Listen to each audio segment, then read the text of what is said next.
what's up guys? John here from Blackjack Contracting and the REI Contractor Show. We're just here at our finished job site at Sheridan Drive in Hamilton. We figured we'd show you around. We've had a couple small issues. It's actually been a great project and they're about to fill the place with a rental. This investor couple are just a beautiful couple that this is their first property. And I'm glad it went well for them, and they're going to rent, and they're actually house hacking and living upstairs, and they did a lot of work upstairs themselves to make themselves feel home and save a bit of money. So we'll take you around, and then I'll give you a brief financial rundown, and then we're going to show you the owner.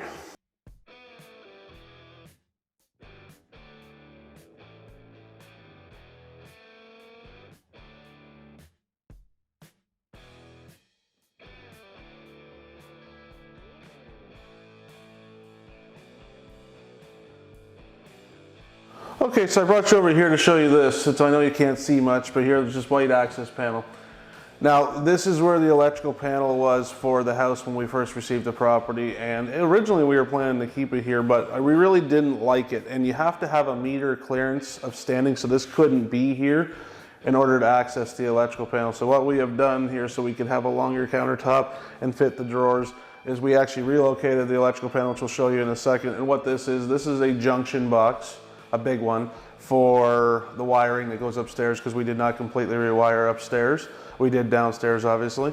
So if you have the side of the house and the hydro meters on the side of the house, really it shouldn't be an issue to move the electrical plug anywhere on the side of the house because the hydro stacks here. Now, it's a little technical detail, but you have to, by the time you enter the house with the conduit from the hydro meter, you have to terminate it to a main breaker or fuse within 7 feet. So if we wanted to put the electrical panel inside, anywhere inside the house, what we could have done here is put a safety switch with fuses so that we could have moved it internally. But the way this house was set up, it was easy to put on the outside wall, which I'll show you next. So I know most of the time we try to avoid junction boxes, but junction boxes aren't actually a bad thing. They just can't be buried, okay? So this one is completely accessible and easy to repair, so it's completely legal. This would be a real easy troubleshoot for an electrician if there was a problem with the wiring. We do not want junction boxes buried anywhere above the drywall. Now, a little trick, if you have some situations like that, is all these pot lights are removable. So technically, it's not an issue to have a junction box placed above because we can access the hole from the pot light. I don't recommend it because you only have 4 inches to work and it's pretty tight to work, but it is legal.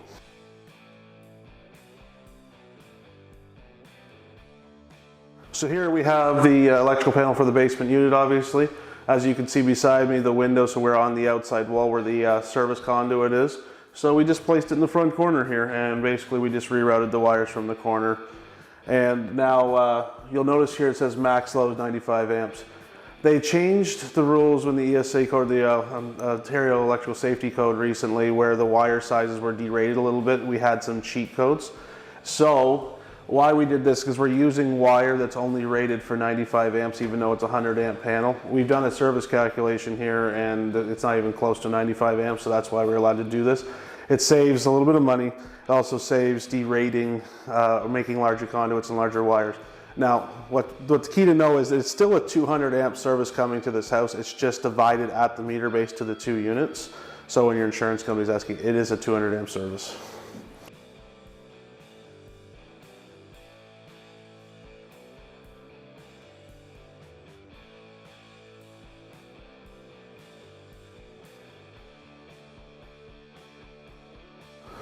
So I'm standing here at the staircase, and this house has a back door entry. Most bungalows, ideal ones, have them at the side, but they're still not a problem. It's just a longer walk around. What I don't like here, I wasn't part of the design process here, but what I don't like here and what I would like you to try to avoid is having the ductwork right as you come to the bottom of the stairs. As you see right here, I'm 5'11", how close it is. This is just meeting code, the inspector. We actually removed the resilient channel here to gain a little bit of height. The furnace is on this side of the house, and this right here is a block wall, so it was kind of a lousy situation here. And whenever possible, have the bulkhead put to the other side of the beam so that you have plenty of head height coming down the stairs here and we don't run into this situation. So as you can see here, it runs and you can see where the main trunks come out.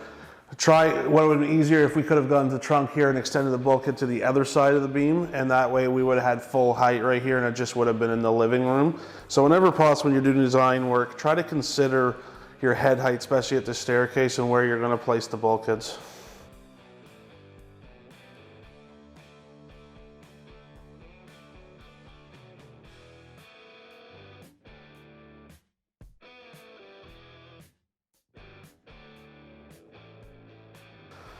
So here we have Miss Erin McKay, the lovely customer. She's been fantastic. This is her first duplex conversion, and I just asked her to speak about the experience.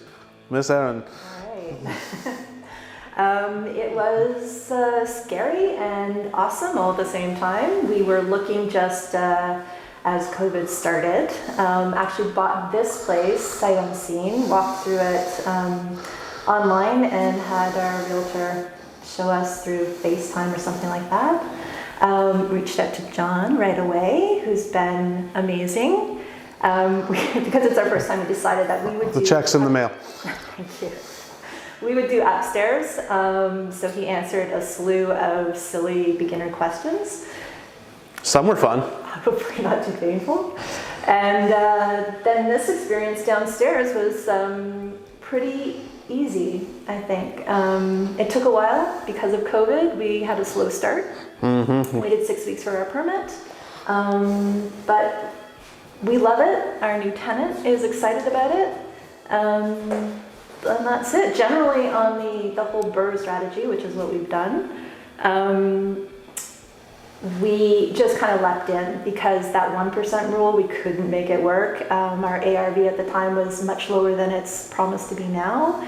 So at the end of the day, I think we're in a pretty happy place. Well, since we're speaking to investors, and if you don't mind, you can tell me no, but would you care sharing the overall numbers for the place? The overall numbers? Okay.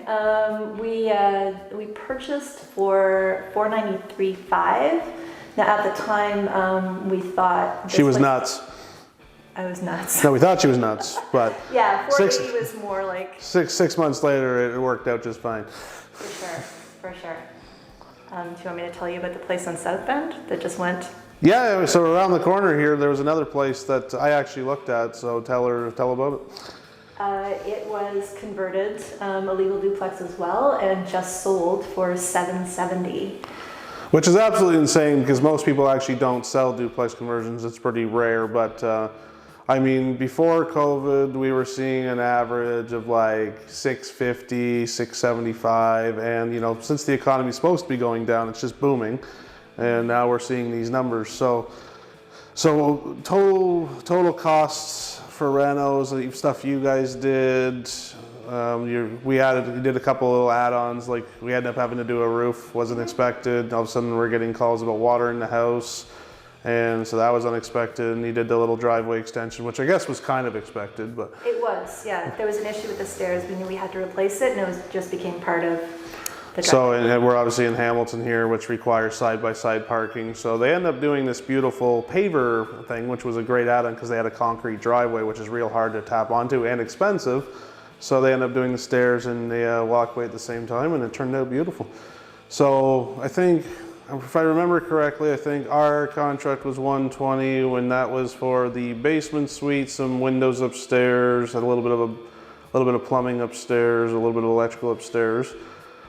I think appliances, and then you spent what, $7,000 on a roof, I believe, and then you spent $10,000 on the landscaping, was it? We did. Yes. Yeah.